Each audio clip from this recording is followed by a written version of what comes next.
Greetings, everyone. We here at the League normally count down the days until the end of the legislative session. In 2020, we're also counting down to Census Day on April 1st. The Census Day only comes once a decade. The 2020 census should matter to you. It is critical in determining tax revenue funds your community will receive, as well as representation for our state. Let's say Congress allocates $100 million to every state according to population.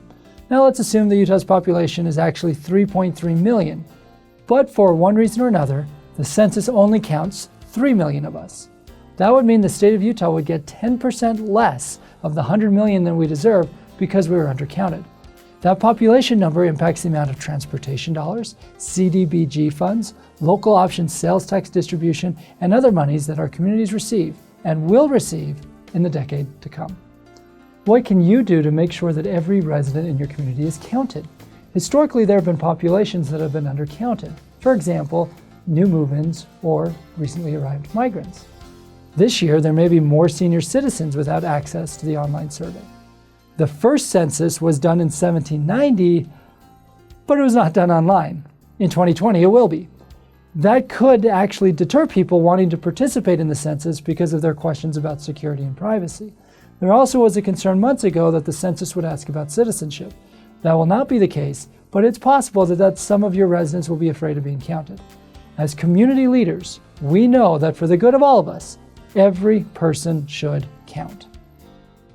Here's something else that you can do. First, $500,000 in grant money is now available from the state of Utah to local governments to help get the word out. That word being that being counted benefits all of us.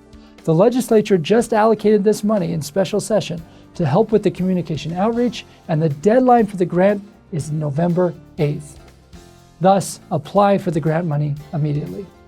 Second, get involved with a complete count committee in your area, even if you don't apply for grant money. To do that, get in touch with the Association of Government Contact in your area. The AOGs will help coordinate the volunteers in your county, the census will provide training, and the State Complete Count Committee will help provide action items and content for complete count committees in your specific city or town. While your involvement will have a significant impact, this program is designed to be as simple and low impact on your time as possible. Unfortunately, the census will not give credit for family members who are not living in our homes, such as college students and service missionaries living far away. They'll be counted in the area where they reside at the time of the census.